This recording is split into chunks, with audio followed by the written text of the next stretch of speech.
तो ये तुम ही हो कैसे हैपन हुआ था? बिकॉज ये जब हुआ था तो लोगों ने कहा ये क्या हो गया, ऐसा तो हमने सोचा नहीं था। जी, क्योंकि तुम ही हो, अब तुम ही हो जिंदगी, अब तुम ही हो चैन भी, मेरा दर्द भी, मेरी आशिकी, अब तुम ही हो।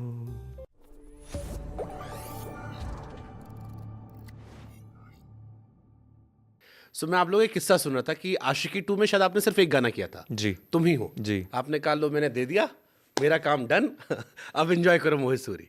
बाकी गाने जीत दादा के थे। फिर मैंने एक स्टोरी देखी कि आप लोगों ने अरिजीत को ढूंढा कैसे, तो मुझे रियलाइज हुआ कि वो जितने आपके करीब थे उतने जीत दादा के करीब थे, सिर्फ मोहित सूरी उनसे अनजान थे। तो ये तुम ही हो कैसे हैपन हुआ था? बिकॉज ये जब हुआ था तो लोगों ने कहा ये क्या हो गया, ऐसा तो हमने जी सोचा नहीं था। जी जी। तो देखिए, तुम ही हो, जैसे आमतौर से मैं हमेशा ऐसे ही काम करता हूँ शुभांकर जी। मेरा कोई सॉन्ग बैंक नहीं है, मैं कोई गाने म्यूजिक नहीं जीरो? नहीं। हाँ, मतलब अगर कुछ आइडियाज़ मेरे हैं वो मेरे व्यक्तिगत अनुभव के लिए जो मैं रखता हूँ, लेकिन मेरे पास एक ऐसा ऐसा मेरा कोई क्लेम नहीं है कि इतने गाने तैयार है, आप मेरे पास आइए मैं आपको सुनाऊंगा। मेरा वो इसीलिए नाना पाटेकर सर ने टॉन्ट मारा था। तो मैं समय लेता हूँ, मैं बिल्कुल अपना समय लेता हूँ, और मैं दरख्वास्त करता हूँ कि अगर निर्देशक जो है वो मुझे कहानी सुनाए, ताकि एक एहसास मालूम पड़े, और मुझे भी उस प्रक्रिया में फिर जुड़ने का बहुत आनंद आता है, और मैं बहुत उसका लुत्फ लेकर फिर जो है कि इस ख्याल के ऊपर काम करते हैं, इस राग में कुछ सोचते हैं, या इस थीम को कुछ करते हैं। जैसे आशिकी में मेरा थीम ही उतना चर्चित है जितना तुम ही हो है। बहुत बहुत ब्यूटीफुल थीम है। हाँ, मैं जब भी कॉन्सर्ट करता हूँ मैं उससे शुरुआत करता हूँ। तो ये जो अनुभव है एज अ कंपोज़र, मैं ये इसी अनुभव के लिए मैं आर्टिस्ट बना हूँ।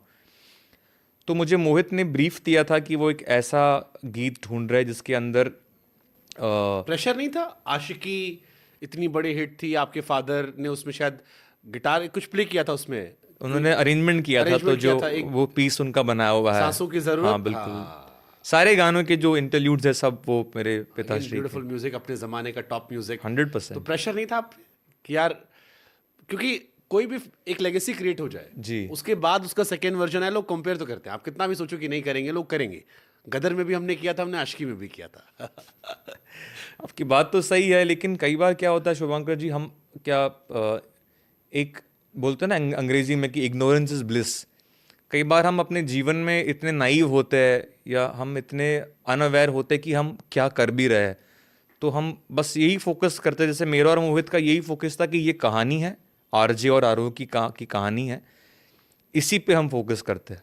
फिल्म का टाइटल आशिकी 2 होना वो एक संयोग की बात है। हम इनकी कहानी के लिए संगीत बना रहे हैं, और हम उसी में इतने डूबे हुए थे कि कभी रियलाइज़ भी नहीं किया कि वो इतना बड़ा मंच है या इतने बड़े तरीके से उभर के आएगा। तो आई थिंक वो जो हमेशा सिखाया जाता है कि be true to the moment, कि आप, तो आई थिंक वो अनजाने में हो गया, और उस इसलिए शायद वो प्रेशर मुझ पर आया नहीं। मैंने वो गीत लिखा, हम तेरे बिन अब रह नहीं सकते, ये उसकी धुन। आपने खुद लिखा है? हाँ जी, अच्छा, हाँ, मैंने पढ़ा कहीं कागज पे शायद आपने लिखा था, हाँ जी, हाँ वाइट जी, पेपर पे जी कुछ लिख कर। जी जी। हाँ, तो मैं रफ ही लिख रहा था। मुझे याद है कि जब अरिजीत तब गाने भी तब तो आए लाइफ थे। में पलक नहीं थी ना, फिर कैसे आपने ये लिख दिया? कि हम तेरे बिना अब रह नहीं रह नहीं सकते। सकते। तो मोहित ने बड़ी प्रेरणा मुझे उस वक्त दी। लेकिन पलक तो थी इस गाने में, इस फिल्म में तो कई सारे गानों में थी। देखिए स्माइलिंग, इंस्पिरेशन आ गई, ठीक है। तो वो एक ऐसे ही दोपहर का वक्त था, मोहित जो है मुझे बता रहे थे ऐसा ऐसा है, वो सीन्स कई बार मुझे इनैक्ट करके भी दिखाते, बड़े पैशन से वो ब्रीफ करते हैं। और मैंने कहा कि मैं ज़रा समय बिताता हूँ इस पे, और वो निकले। उस वक्त स्टूडियो में मैं अकेला ही था। मैं अभी भी कोशिश करता हूँ कि कुछ अहम दिन मैं अकेला ही रहूँ, उससे मुझे बड़ी एक असर आता है, मुझे ऐसा लगता है। और मैं अपने पियानो पर गया, और सबसे पहले जो जो धुन निकली वॉज क्योंकि तुम ही हो। सबसे पहले ये गम प तो वो बड़ा अच्छा लगा मुझे। फिर मैंने उसको डेवलप किया। उसके बाद में फिर हम तेरे बिन की उस गाने को स्टार्ट कैसे करेंगे, और फिर ओपनिंग का पियानो रिफ करते हुए। और उस वक्त मैं अरिजीत के साथ 2-3 गाने मैंने रिकॉर्ड किए थे। फिर मोहब्बत तो रिलीज़ हो चुका था और लोगों को बड़ा पसंद भी आया था, और उस वक्त वो प्रीतम के साथ काम किया करते थे। तो मैंने उनको कॉल किया, तो उन्होंने कहा कि मैं आता हूँ शाम को, रात को। फिर वो जब भी बहुत काम उनको वहाँ पे हुआ करता था, देन वो आए रात को। बहुत बेसिक आइडिया मुझे आया, मैंने उनको गा के सुना कि ऐसा चाहिए, और मैं जो लिख रहा था वो भी बहुत रेफरेंस के तौर पर लिख रहा था, एक नेचुरल इम्पल्स था। तो वो बहुत एक्साइटेड थे अरिजीत, वो मैं जो लिख रहा था उसके लिए, उनको बहुत अच्छा लग रहा था। तो एक दो लाइनें तो खुद भी उन्होंने बोला पेपर आप रिसाइट करो, मैं लिख देता हूँ। तो बड़े, फिर मैंने उनको माइक पे भेजा, तो ये बड़े स्पॉन्टेनियसली तरीके से काम हुआ। पहले जो उसके पहले 2 स्थाई है हमने वो पहले रिकॉर्ड किया, और फिर मैंने मोहित को सुनाया। तो उन्होंने पहली बार उस वक्त रिएक्ट किया, मुझे कहा कि मिथुन इसमें असर तो है, गिव मी सम टाइम, मैं थोड़ा इसके साथ समय बिताता हूँ। और फिर he spend some time with it. फिर he came back to me saying कि इसके अंदर वो जो साइलेंस है जैसा हम कहते हैं, वो साइलेंस तो आ चुका है, अब मुझे इसमें एक पॉइंट पे फ्लाइट चाहिए। तो फिर मैंने अरिजीत को दोबारा स्टूडियो पे बुलाया, फिर हमने उसका विस्तार रिकॉर्ड किया, जो उसका दूसरा इंटरल्यूड है उसको हम विस्तार कहते हैं। जो तुम ही हो वर्ड को लेकर अरिजीत ने इम्प्रोवाइज़ किया है, बड़ा सुंदर। तो वो रिकॉर्ड हुआ उसका विस्तार, और पर मुझे उसके बाद भी लग रहा था कि ये विस्तार बड़ा खूबसूरत है, ये इसका इंटरल्यूड बन सकता है, लेकिन इसके बाद एक उड़ान आनी चाहिए। फिर मैं 2-3 दिन डिस्कनेक्ट किया, मैंने और कुछ नहीं किया, मैं बाजे पर भी नहीं आया, मैं बस अपने अंदर ही उस संगीत को खोज रहा था। और फिर मैंने वो पार्ट लिखा कि तेरे लिए ही जिया मैं, खुद को जो यूं दे दिया है, तेरी वफा ने मुझको संभाला, दिल से निकाला, तेरे साथ मेरा है नसीब जुड़ा, तुझे पाके अधूरा ना रहा क्योंकि तुम ही हो। फिर वो पार्ट रिकॉर्ड हुआ, और फिर मुझे मोहित ने कहा कि अब वो उड़ान भी आ गई है, वो ठहराव भी आ गया है, वो खामोशी भी आ गई है, तो अब इसको हम जो है तैयार कर देते हैं। और ये बिल्कुल जो है गाने का, फिल्म का जो है बहुत अहम हिस्सा है। अरिजीत शुरू से फर्स्ट चॉइस थे?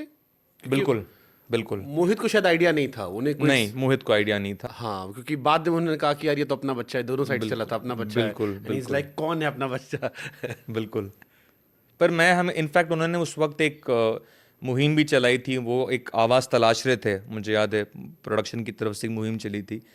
पर ये सब एक तरफ चल रहा था, और एक तरफ पे मैं अपने एकांत में स्टूडियो में बैठकर तुम ही हो पर काम कर रहा था। और मेरे अंदर वो तसल्ली थी शुभांकर जी की, मुझे पता था कि आप लोग जो चाहे कर लीजिए, बिल्कुल आपको हक है, लेकिन आशिकी 2 की आवाज़ तो यही रहने वाली है। मुझे मैं अपना ही चला मेरे को कन्विंस है कि भाई ये जाना चाहिए, वो मेरा कन्विक्शन है, कन्विक्शन होता है वो। मेरा आर्टिस्टिक कन्विक्शन था उस धुन के ऊपर, उस राइटिंग के ऊपर, उस आवाज़ के ऊपर। जैसे मैं एक रियलिटी शो देख रहा था, उसमें कुमार सानू सर आए थे, और उन्होंने इसमें आपके साथ गाया था, and he started with hey hey hey, and I was like यार ये वर्जन हो तो भी मजा आता, because I was a big Kumar Sanu fan. तो मेरे हमेशा मन में था कि यार एक गाना तो कुमार सानू का बन सकता था इस फिल्म में, बिकॉज उनकी भी एक अपनी स्टाइल है। और जब उन्होंने आपके साथ गाया, and I saw that smile, आप भी हंसने लगे थे, and he wanted to prove कि ये गाना वो भी गा सकते थे ना, उनके अंदर भी एक है, बिकॉज कोई भी आर्टिस्ट होता है। And he was telling also कि आशिकी शायद शुरू में चर्चा थी कि कुछ पुराने लोगों को रिपीट किया जाएगा, इनिशियल जितना मैंने सुना, आई डोंट नो कितना सच कितना मजाक ये था। ये बाहर से खबरें मैंने भी सुनी थी। हाँ। तो पर मुझे पता नहीं अगर मोहित के जहन में, मुझसे कभी उन्होंने डिस्कस नहीं किया था ये। हाँ। पर मुझे पता था कि वो एक ओरिजिनल एल्बम क्रिएट करना चाह रहे थे मोहित, ये मुझे हमेशा पता था। वो अपने म्यूज़िक पे बहुत यकीन रखते हैं, और उनके साथ एक और फिल्म हमारी आ रही है इस साल, तो हमेशा वो अपने म्यूज़िक को लेकर बहुत पैशन से काम करते हैं, और उनको अपने म्यूज़िक के ऊपर, अपने धुनों और अपने धुन और शायरी के ऊपर बहुत कॉन्फिडेंस रहता है। तो वो एक बड़ा रिफ्रेशिंग एक्सपीरियंस रहता है किसी भी आर्टिस्ट के लिए काम करने के लिए। ये कुमार सानू वाला गाना आपने सुना, आपको कैसा लगा था? वो जो आशिकी, मैं आपको अगर फैक्ट बताऊं, जब मैं आई थिंक इंडियन आइडल की बात हम कर रहे थे, तो हम चाह रहे थे कि एक मोमेंट हम क्रिएट करें जहाँ पे आशिकी 1 जो है आशिकी 2 से जुड़े। तो शानोदा ने कहा कि मैं शुरू करता हूँ, मुझे इतने बोल याद नहीं, लेकिन मिथुन तुम हो वहाँ पर। तो इनिशियली प्लान था कि वो हम तेरे बिन से स्टार्ट करेंगे, लेकिन मेरे अंदर का जो कंपोज़र है वो हर जगह जागृत होता ही है। तो मैंने उनसे रिक्वेस्ट की, मैंने कहा कि सर अगर आप ऐसे स्टार्ट करेंगे ट्रेडमार्क, हाँ, एंड क्योंकि मुझे लगता है ये एक कंपोज़र के लिए भी बहुत इंपॉर्टेंट चीज़ है शुभांकर जी, कि आप एक आर्टिस्ट को जब गवाते हो, उस सिंगर का व्यक्तित्व उस धुन के अंदर आना बहुत ज़रूरी है। Let the character come through that. वो जो सिंगर का उसका एक अपना सफ़र है, उसकी अपनी पहचान है, उसका एक अपना तलफ़ुज़ है, वो सब चीज़ें जब आती है तब जो है लोगों को लगता है कि हाँ, क्योंकि आप देखिए कई बार जब एक सिंगर गाते हैं गाना, तो बहुत सारे लोगों को ये लगता है कि नहीं, ये तो क्या कहते हैं कि ओनरशिप सिंगर की हो गई ज़्यादा, क्योंकि उन्होंने गाने को अपना लिया। लेकिन मैं कहता हूँ वही तो संगीतकार की सबसे बड़ी जीत है।